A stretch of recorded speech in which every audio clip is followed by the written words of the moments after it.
ये ज्वाइनिंग अक्सर ये ज़्यादातर जितने भी थे ये वेज बिहाड़ा कॉन्स्टिट्यूंसीज थे और ये उसी सिलसिले की एक अगली कड़ी है जो हम ज़मीनी सतह पे अपनी जमात को फिर मुतहरिक कर रहे हैं।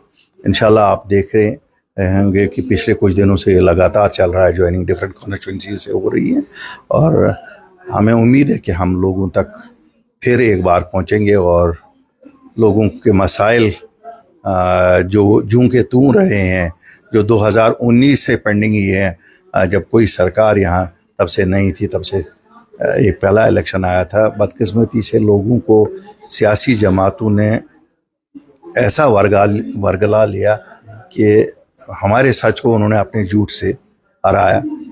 बहरहाल अल्लाह का फ़ैसला हमने भी मंजूर किया, लोगों का फ़ैसला था, लेकिन आज 8 महीने बाद लोग खुद महसूस कर रहे हैं कि उन्हें धोखा दिया गया।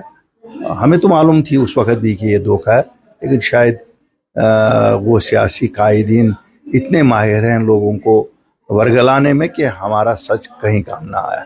और रैशनलाइजेशन ऑफ रिजर्वेशन पॉलिसी को लेके अब 6-7 महीने हो चुके हैं, स्टूडेंट्स काफ़ी ज़्यादा परेशान है, कोई कम्युनिकेशन नहीं हो मैं आपको बताऊंगा साहब, देखिए मुझे रैशनलाइजेशन की बात कभी समझ नहीं, इसमें क्या है, you have reservation should be based on economic criteria, it should not be based on सब।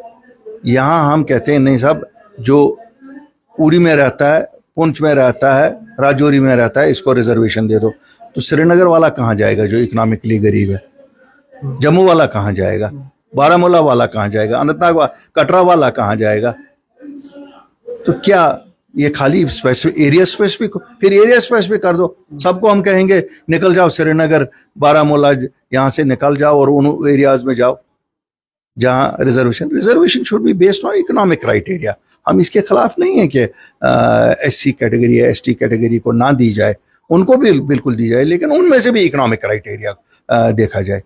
और बाकी लोग जो हैं उनको, शहरी श्रीनगर का हाल देखिए, सोपोर का हाल देखिए, अनंतनाग का हाल देखिए, आप जम्मू का हाल देखिए। तो ये वोटों की सियासत कब तक चलेगी? वोटों के लिए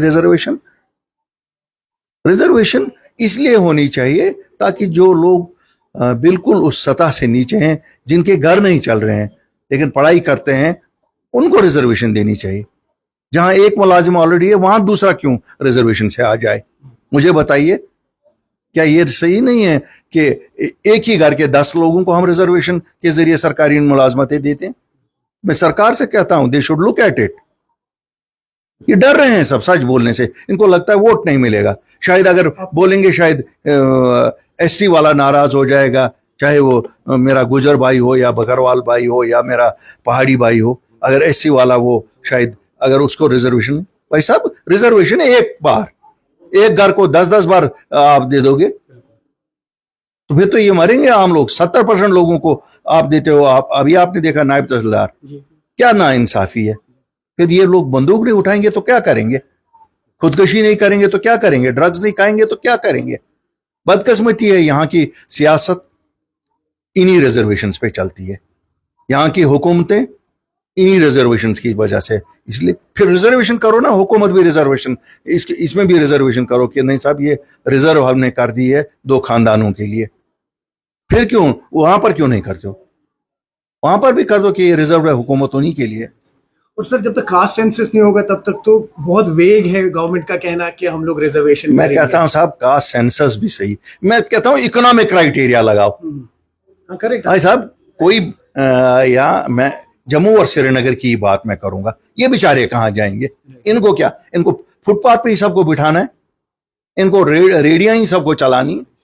पोस्ट ग्रेजुएशन करके हम श्रीनगर वाले को तुम्हें रेडी दे दी है ना, बैठो चुप करो, 10,000 रुपया फिर हम कहते हैं ये प्राइम मिनिस्टर की तरफ से तुम्हें इसकी बना मिल रहा है, कोई तुझे सिक्योरिटी। क्या मजाक कर रहे हो? और सर कुछ लोग MP अगरुल्ला के पास जा रहे हैं, कुछ लोग CM के पास जा रहे हैं, क्लियरिटी नहीं है। सर MP अगरुल्ला पे एक सवाल है कि हमने देखा पिछली बार कैसे उन्होंने क्रिटिसाइज किया था आपका नाम लेके और कहा था कि अल्ताफ बुखारी जो हैं कह रहे हैं कि 370 से अब आगे बढ़ के डेवलपमेंट पे काम होना चाहिए, उस पे उन्होंने तनकीद की थी। और आज वही कह रहे हैं कि हमारी जो पार्टी है अब या CM है वो भी अब उसी ट्रैक पे चल रहे हैं। देखिए मैं 2 चीज़ें कहूँगा। मुझे आगा रूहुल्लाह साहब का बहुत ही एहतराम है, वो एक मजहबी पेशवा भी हैं, ایسا نہیں ہے. آگا فیملی سے بلانگ کرتے ہیں اور میرا ماننا ہے کہ ان کے اسلاف نے دین کی خدمت پہ کافی کام کیا ہے. لیکن مجھے سچ بولنے کے لیے آغا صاحب کی سرٹیفکیٹ کی ضرورت نہیں ہے. میں آج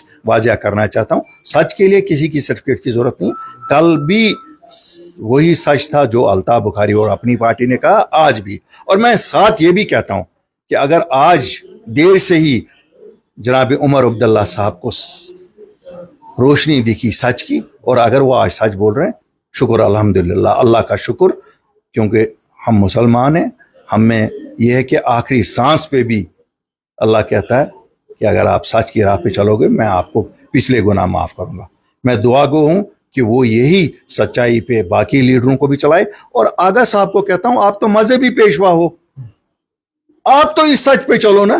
آپ کیوں ابھی بھی لوگوں کو یہ دکھا رہے ہیں کہ میں کوئی ریزرویشن پالیسی لا کر لاؤں گا, میں کوئی آپ کو 370 لاؤں گا. نہ آپ 370 لا سکتے ہیں, نہ نیشنل کانفرنس لا سکتی ہے, نہ پی ڈی پی لا سکتی ہے, کوئی نہیں لا سکتا. اسے اگر دے سکتا تھا کوئی ہندوستان کی پارلیمنٹ جس کے آپ ممبر ہیں, اور مجھے پختہ یقین ہے آپ بھی نہیں لا سکو گے وہاں سے, بلکہ میں 100% دعویٰ سے کہہ سکتا ہوں کہ آپ کی آواز اس شور و گل میں سنائی بھی نہیں دے گی. یہاں آپ چینلوں پہ شور و گل کر سکتے ہو, لیکن وہاں پارلیمنٹ میں آپ کی آواز نہ سنائی دے گی, کیونکہ 547 ممبر میں آپ ایک اکیلے ممبر ہوں گے یا 2 ممبر ہوں گے. وہ بھی ان کو بھی معلوم ہے کہ یہ اس کی مجبوری ہے, یہ اس کی ضرورت نہیں ہے. نمبر 1. نمبر 2, کہاں, کس سے, کیسے دے دو گے آپ, کیا کرے گی, کہاں, کب, کیا آپ لوگ کرو گے. آپ 6 مہینے آپ ان بچوں کو کہہ رہے ہو کہ 6 مہینے کیا کرے گی وہ اسٹینڈنگ کمیٹی. تو 8 مہینے ہو گئے, 10 مہینے ہو گئے, کیا کریں گے.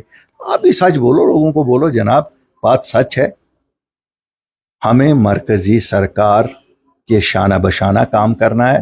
ہم ایک وہ جغرافیکلی لوکیٹڈ جگہ ہے جہاں ایک سائڈ سے پاکستان, ایک سائڈ سے چائنا, دنیا کی سیاست یہاں کھیلی جاتی ہے. ابھی خون ناحق بہا یہاں, ہمیں کچھ معلوم نہیں, کسی ایک کشمیری کو معلوم نہیں. آغا صاحب, کاش ان بچوں کے بارے میں آپ بولتے جو 2019 سے بند ہے, کاش آپ ان بزرگوں کے بارے میں بولتے. کیا ہے جو چیز پاسبل ہے, کاش لوگوں نے ہماری بات سنی ہوتی تو آج آپ دیکھتے کہ الطاف بخاری نے جنرل ایمنسٹی کروائی ہوتی, اور کروائی بھی دلی سے ہی ہوتی. الطاف بخاری کا یہ نہیں ہے کہ میں کوئی خود یہاں, I am not a power in my self. لوگوں کے مینڈیٹ کو پاور استعمال کرو, لوگوں کے مینڈیٹ کو اس لیے استعمال نہ کرو کہ ایک دوسرے پہ سیاسی سبقت حاصل کرنے کے لیے.